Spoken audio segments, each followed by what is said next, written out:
Hi friends, welcome to my channel. ఇవాళ యమ్మీ యమ్మీ నెత్తళ్ళ ఇగురుతో మేము ముందుకు వచ్చేసామండి. సో దానికి ఏం కావాలనేది చూసేద్దాం రండి. ఆనియన్స్,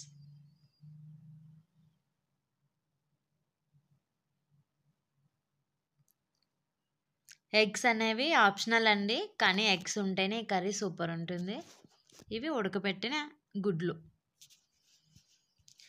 ఇదిగోండి ఆనియన్స్ అలా కట్ చేసుకుని, 2 టమోటాలు, 2 పచ్చిమిర్చి.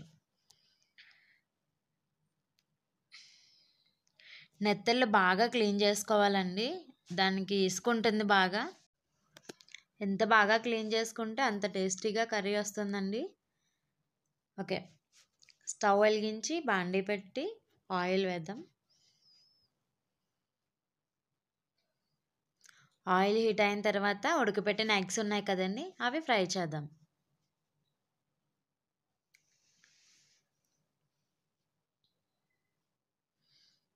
దీన్ని పక్కకి తీసేసుకుని నెత్తళ్ళు కడిగి పెట్టాం కదండి, అది వేసుకుని బాగా ఫ్రై చేద్దాం. అలానే ఈ నెత్తళ్ళు ఫ్రై చేసినవి కూడా తింటే చాలా బాగుంటుందండి. ఈ నెత్తళ్ళు అనేది పురటాలకి వేస్తారండి, టమోటా ఎగ్స్ తప్పించి చేసి పెడతారు, వాళ్ళకి చాలా మంచిది. సో నెత్తళ్ళు తీసేసుకున్నాం, ఫ్రై అయిపోయినాయి. ఇప్పుడు ఆనియన్స్ పచ్చిమిర్చి వేసుకొని ఫ్రై చేద్దాం. ఇవి కూడా ఫ్రై అయిన తర్వాత అల్లం వెల్లుల్లి జీలకర్ర పేస్ట్,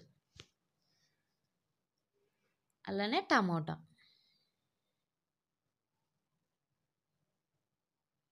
వేసుకొని బాగా ఫ్రై చేసుకుందాం. మనం ముందుగా ఫ్రై చేసి పెట్టుకున్నాం కదండి, అవి కూడా వేసుకొని కలుపుదాం. అలానే మీరు మా ఛానల్ని కనుక ఫస్ట్ టైం చూసినట్లయితే తప్పకుండా సబ్స్క్రైబ్ చేసుకోండి, మీ సపోర్ట్తో ఇంకా ముందుకెళ్తాం. అలానే రుచికి తగ్గ ఉప్పు, కారం.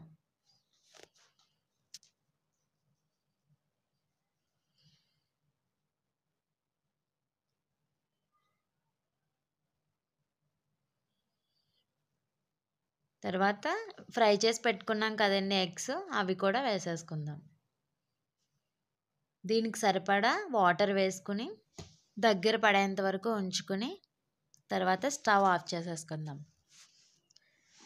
అంతేనండి, వేడి వేడి నెత్తళ్ళ గుడ్లు కర్రీ రెడీ.